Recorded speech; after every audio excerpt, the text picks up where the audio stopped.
This is episode 605 of the Rio Grande Foundation's Tipping Point, New Mexico. I'm Paul Gessing, president of the Rio Grande Foundation, New Mexico's free market think tank. You can find out more about the foundation at riograndefoundation.org. I am very pleased to be joined this week by Christopher Erickson. He is the Gary and Catherine Carruthers Chair for Economic Development at New Mexico State University, founding director of the Center for Border Economic Development, and performs a lot of other roles, including studying the U.S.-Mexico border for more than 35 years. Welcome to Tipping Point, New Mexico, Christopher Erickson. Well, I'm really happy to be here, and thanks for inviting me. I always enjoy these kind of conversations. Yeah, well, I'll be completely frank. I was unaware of you or your work until very recently when there was an article that made some pretty big headlines across the state of New Mexico. Specifically, you were quoted in Newsweek relating to the decrease in New Mexico's foreign-born population. And the quote they gave you in Newsweek was, "The primary motivation for foreigners to immigrate is to find a good-paying job. New Mexico is a low-income state with relatively slow job growth, which makes it less appealing for foreigners."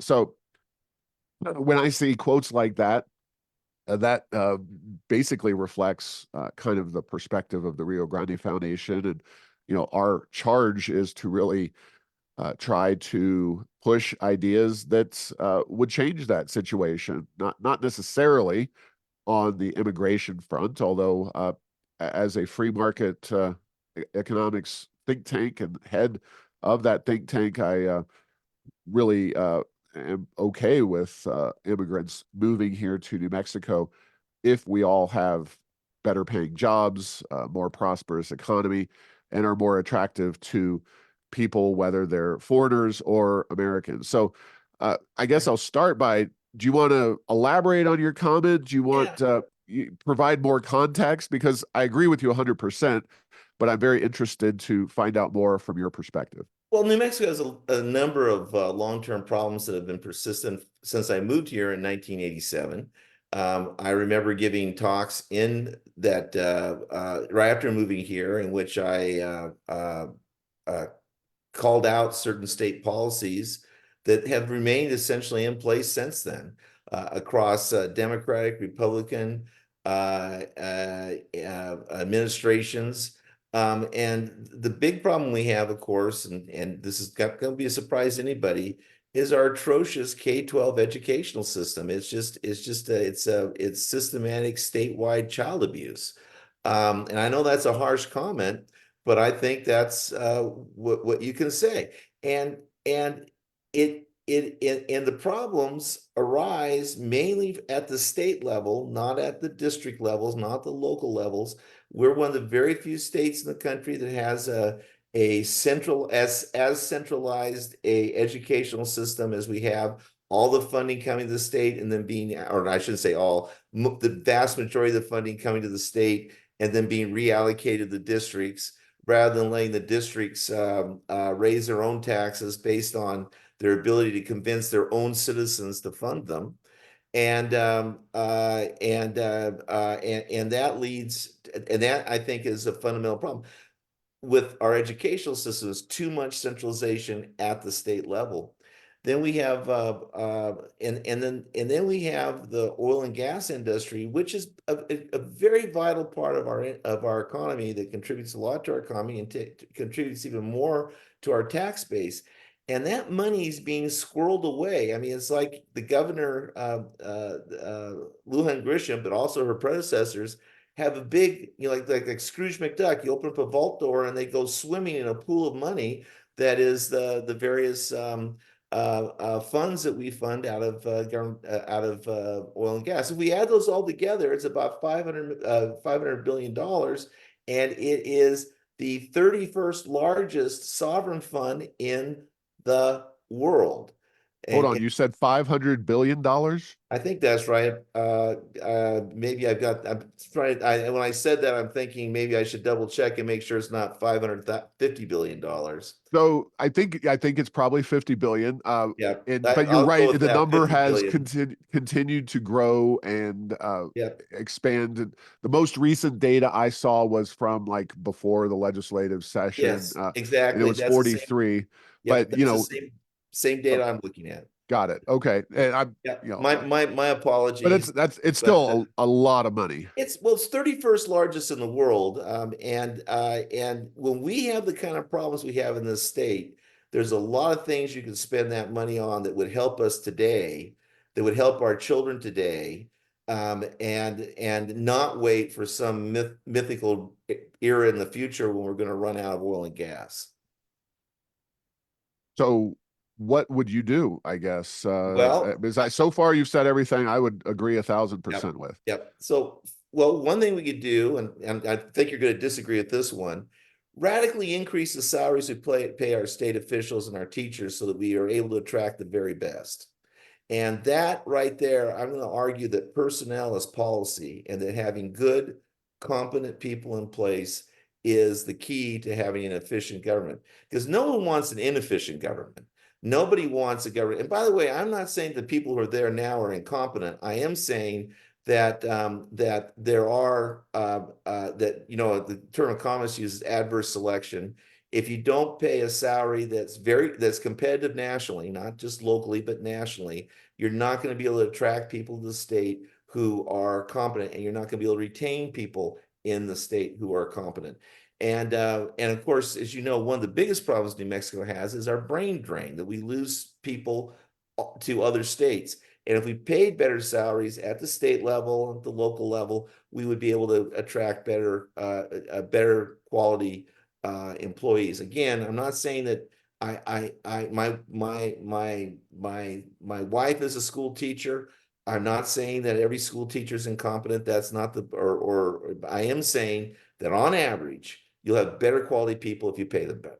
That's what I'm saying. So let me just clarify that. So when you started, I was envisioning paying the governor, the judges, and those kinds of folks more No. money. Are you talking about teachers and other government employees? Other government employees, the people who do who are hitting the bricks and actually doing the work. And Okay. and then at the same time, there's no, given the funds we have available in the state, there is no reason why we can't have the most modern, efficient government in the country, and we don't. And this means increased modernization. This includes increased ability to access things online. Just today, I had to go to I think it's called tap.nmsu tap.state.nm, which is a tax portal, and it was atrocious. It was atrocious to try to get around on it. Couldn't log in right. All sorts of problems. It didn't cooperate with others' websites and so on. And that's just a small example. And I'm not using that. I'm just using it as an example. But there's no reason why we can't have those kind of problems fixed when we have the kind of money we have. And it would save money in the long run. It would save time. It would save time and frustration of citizens. And it would save money, because this is also a business site. It would save money for businesses to Well, have these things work right. I'm definitely going to push back on a few of these items. One is you know, teacher pay. For example, I'm looking at a chart right now. Yeah. It says 25th in the country that we're ranked, which Yep. for obvious reasons we know that's right in the middle. And Yep. New Mexico is a relatively affordable place to stay and I'm to live. And I'm not saying that we might not be able to get some level of more high quality teachers than we have now if we didn't pay if we paid more. But the fundamental issue has always been that the unions will not go for anything resembling merit pay. So Oh, uh, I agree with you there. That's a big problem. that's a political philosophy Yeah. that our state has, and Yep. I would fundamentally argue that.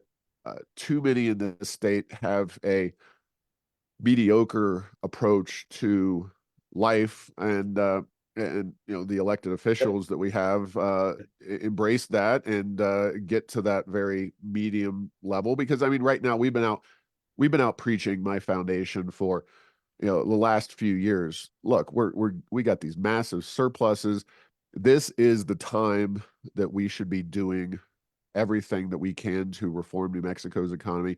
Yep. If you know anything about Agreed. Rio Grande Foundation, it's Yep. probably Just a no little bit, but surprise not to zero. that's fine. Yeah, it's we're focused on the gross receipts tax, Yeah. lowering tax burdens across the board, you know, shoring up our infrastructure, which there's obviously a lot that can be done on that, but making the roads much better and Yes. improving that. Agreed So that. those are the kinds of things that we would at least want to start with. Yeah. But So, well, start with, of course, I think I have a similar list to what you're saying, okay, but I'm starting at a different place. And I think that's the thing I'm saying, making whether they're conservative or liberal, you want an efficient state government. And we don't have that. In regard to the teachers' unions, I agree that merit pay would be important. I do have some concern about merit pay because, again, I have a spouse is a teacher, my wife is a teacher, and and I will tell you that she had good principles and bad principles. She had unscrupulous principles and she had scrupulous principles. And the principles may well abuse their power if they're able to give merit pay. But what we should definitely do is start paying based on what the discipline the teachers is teaching is. For example, to get good math teachers, we have to pay a salary that's competitive with engineers. To get good science teachers, we have to pay salaries that are competitive with engineers. To get good English teachers, we need to pay salaries that are competitive with, say, a English department at a university. And I'm going to tell you, the salary of an English professor at a university, NMSU, for example, but are all around the country, is approximately the same as the salaries of a high school teacher today. So the English teacher may not get as much of a raise in my scheme, in your scheme, as a math teacher or a science teacher, because we need to bring in people who are competent in those areas.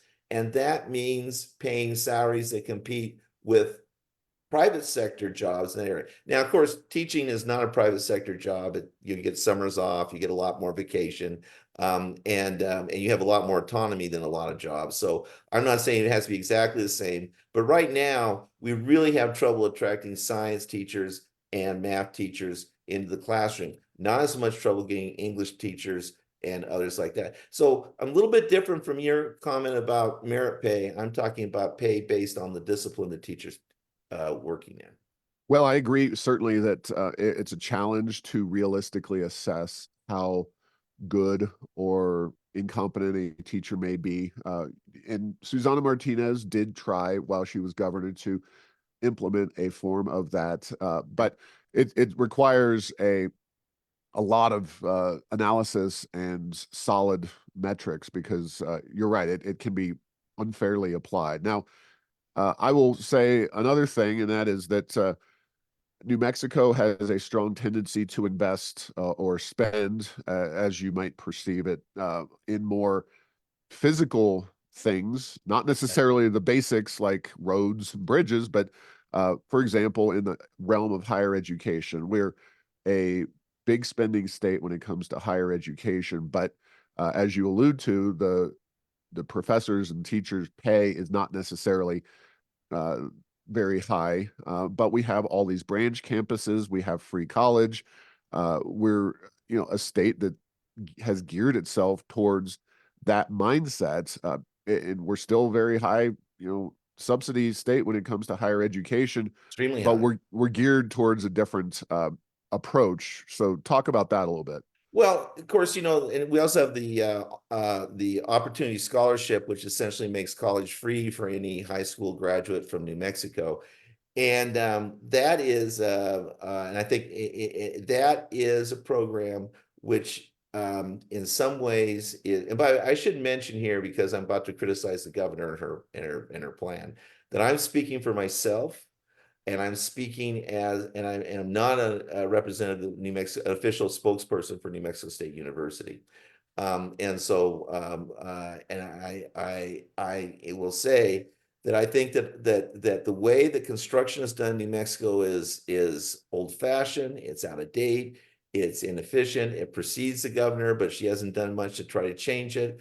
And as you know, our state senator down here, Cervantes, who has been arguing about this, but it's also road construction, even the way they allocate construction money, the allocation for statewide projects that come out of the governor's office, and then they allocate it to the House and the Senate, and then to individual members of the House and Senate. And it's a crazy system that ends up in a bunch of small little projects getting funded as studies to see their feasibility that then never get actually executed on.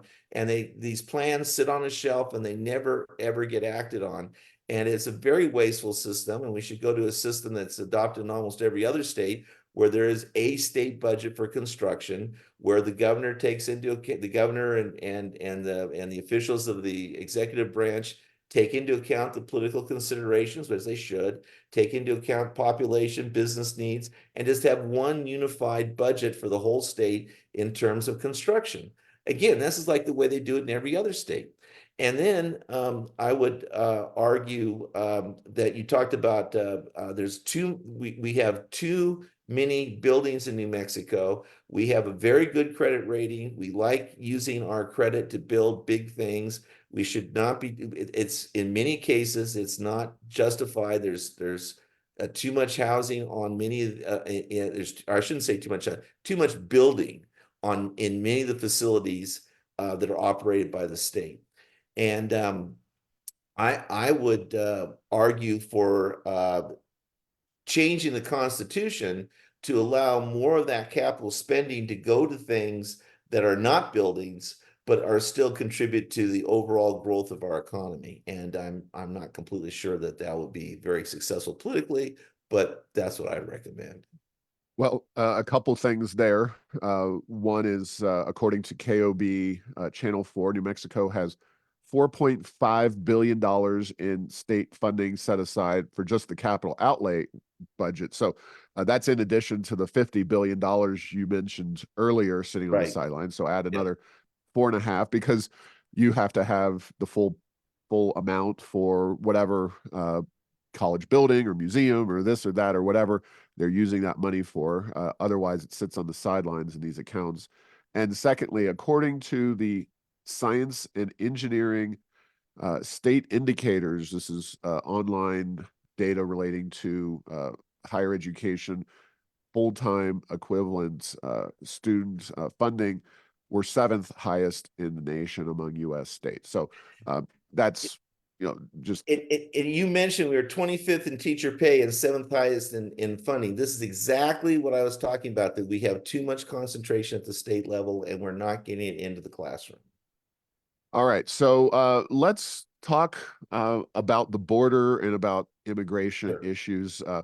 because obviously that is something that is hugely important. And I definitely would love to have you back on and talk about economics. And I think we've got a lot of agreement going on A lot of here. agreement, maybe some disagreement. Yeah. Yeah, but so you study the border per your role. We already mentioned the way that this kind of conversation happened is that you were quoted talking about why immigrants aren't necessarily coming and staying in New Mexico. I guess the first question I'll ask is what physically is going on New Mexico's border right now? Are we seeing the same surges in immigration, illegal, I guess, exclusively really crossing the border like we're seeing in states like Texas, or are they just crossing other places? What's the status of that? Well, we don't, I don't believe we have the same kind of problem you see in Texas. And and part of that is because we have a large desert to our south, and mainly the Chihuahuan Desert, but also Sonoran Desert over the edge of the state. And that large desert prevents us from limits the ability of immigrants to come into New Mexico. Also, once you get into New Mexico, it's relatively inhospitable terrain. Again, making it difficult for people coming to New Mexico. But we do have, of course, problems in El Paso, which is right next door to where I'm at in Las Cruces. And those problems are very extreme, and there's a lot of people coming across, and they are often not put into well, they're either housed in a way that I don't think is acceptable to most Americans, or they're just released into the economy. And either of those, neither of those, I should say, are are good solutions. And so we have a mess on the border, and we continue to have a mess on the border. The I don't know what the solution is, except unfortunately, either we have to convince people not to come to the United States, and that's hard to do because we're a wonderful place to live, and then compared to where they're coming from. And then secondly, it's or secondly, we have to convince people we have to spend a lot more money either to provide housing that meets our humanitarian standards, or we have to release them into the population, which is what we're doing in a lot of cases right now. Well, I mean, my solution would be that Congress do something, which I know is a huge task to ask them about, but to have a coherent immigration system Right. where we increase the numbers of legal immigrants coming from these various countries. You have a vetting process, and then maybe finish the border wall, and you really get serious about enforcing that. So kind of a carrot and stick approach Yeah. with regard to the border. What's your take on that? I have no disagreement with that. As a small L, not a non-member of the Libertarian Party, but as a small L libertarian, I would argue that we should allow as many immigrants into the country as we can handle.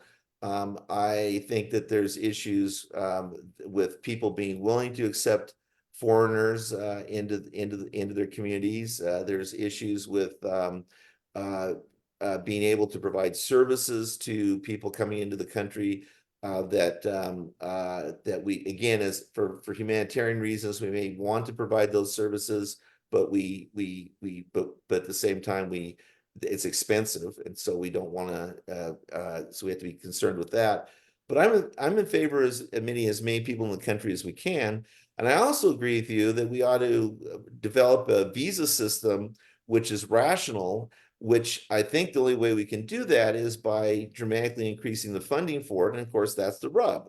The rub is people don't want to pay, do not want to pay for a rational system, a system that would perhaps process a application for a permanent resident status in the course of, say, 2 years instead of the multi-year period of time it takes now to do it. A system that is sure and objective, and that would give a definitive answer to somebody who's applying in a reasonable amount of time. Those are all very expensive things to do. And then I think we also, as you mentioned, it would take an act of Congress to do all this. And we know that that's a heavy lift. The last time there was major reform of immigration, and I'm sure your listeners know this, was under Reagan. And that's getting to be quite a while ago now. I think it's like 38 years or 35 years since that was passed.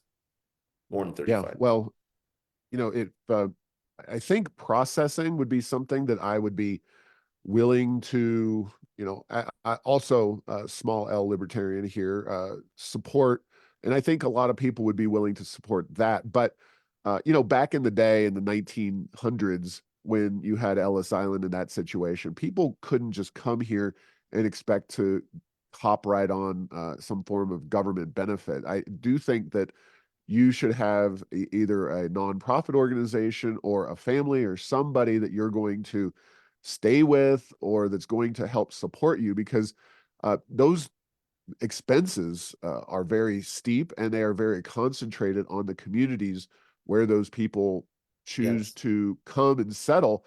Yeah, eventually those people will become, workers and taxpayers if they are processed and live above board.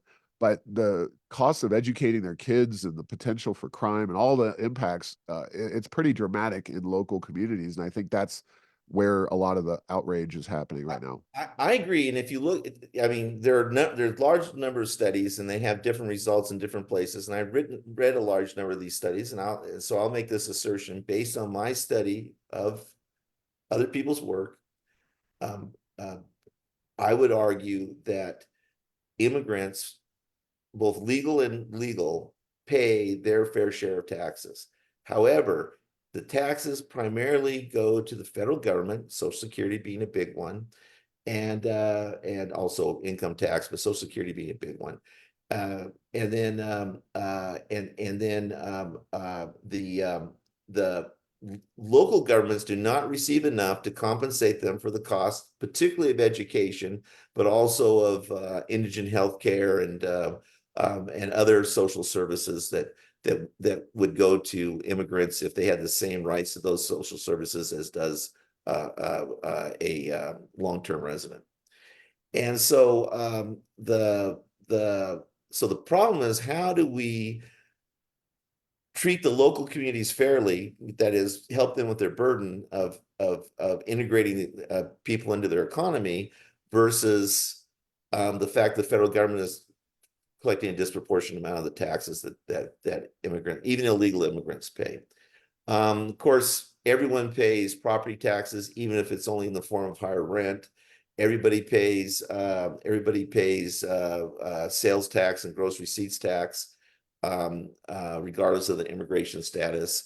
And then most illegal immigrants do pay income taxes and Social Security taxes. And frankly, that's because it's a much bigger deal to not pay Social Security taxes than it is to hire illegal immigrants. So someone might be willing to take the risk of hiring illegals, but would not be willing to take the risk of not paying Social Security taxes for them. Right. So, where are these people coming from? Because obviously, you study Mexico and that relationship. Everybody seems to be saying that Mexicans are a decreasing percentage of the people Yeah. crossing the border. Obviously focusing here on New Mexico, but to a broader extent, just the entire population of illegal migrants. What's your kind of best understanding of where Well, of these folks are course, coming? part of the problem with looking at illegal or at undocumented migrants or illegal migrants is that they do not have we don't have good data on them because they're trying to avoid being caught.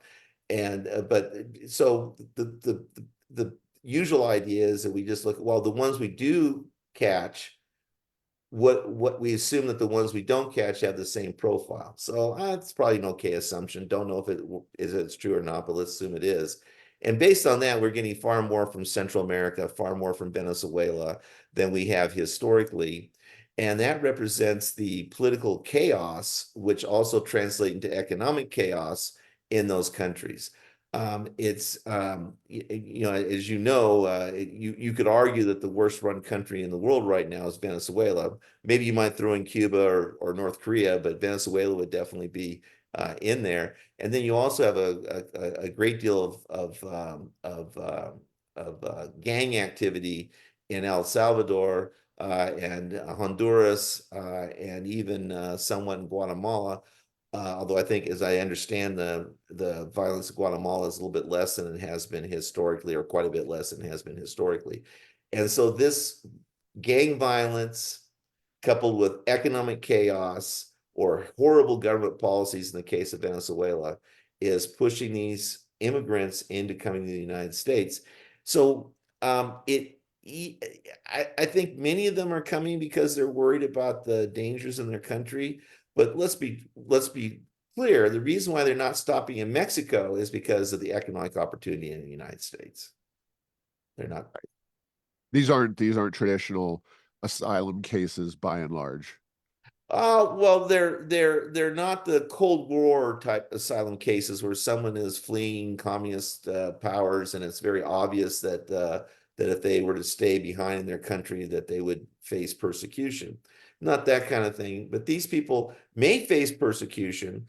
But of course, Mexico is between us and these countries typically, and they could stop in Mexico. But the reason why they don't stop in Mexico, in my opinion, is primarily because they want to come to the United States for economic opportunity.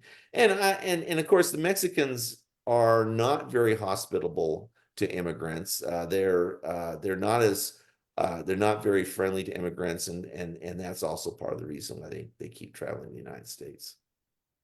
Yeah, certainly you could make an argument that Venezuelans, Cuba had a special kind of place Yeah. in Americans' hearts. It was kind of a nuanced thing, but basically, if you made it here from Cuba, they would they would allow you to enter the country and become a citizen. Venezuela, although it's got many of the same political leanings, certainly of Cuba, it Right. doesn't have Fidel Castro or any of those guys. So, Yeah. do you think Venezuela could be a special case?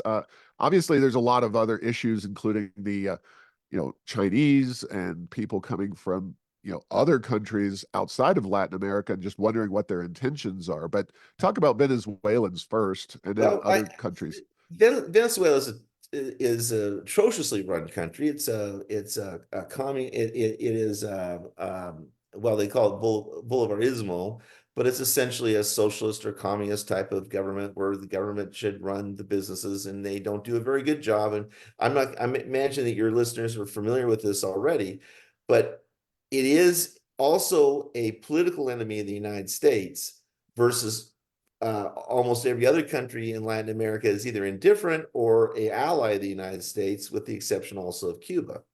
And because they're a political enemy of the United States, it seems reasonable to give special status to their immigrants. But at the same time, um, we're not the closest country to Venezuela. Colombia is, or Brazil, or I guess it's Guyana also.